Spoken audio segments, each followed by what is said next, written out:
সড়ক ও মহাসড়কের উপর বা পাশে কোনোভাবে পশুর হাট ইজারা দেয়া বা বসানো যাবে না বলে জানিয়েছেন স্থানীয় সরকার মন্ত্রী তাজুল ইসলাম। দুপুরে সচিবালয়ে সাংবাদিকদের কথা বলেন তিনি আরও বলেন, পশুর হাটে জাল টাকা শনাক্ত ও নিরাপত্তা নিশ্চিত করা হবে। একই সাথে জাল টাকার ব্যবহার বন্ধে সারা দেশের পশুর হাটে মেশিন বসানো হবে। তিনি জানান, 24 ঘন্টার মধ্যে কোরবানির বর্জ্য অপসারণ করতে হবে।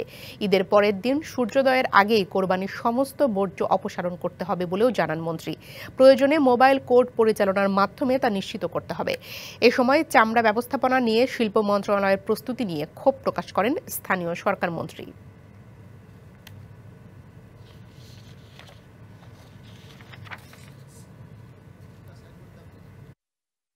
সড়ক ও মহাসড়কের উপর বা তার পাশের কোরবানির পশুর হাট ইজারা প্রদান না করা এবং মৌসুমি ফলের বাজার সহ যে কোনো ধরনের অস্থায়ী বাজার দোকান বসানো থেকে বিরত থাকতে হবে।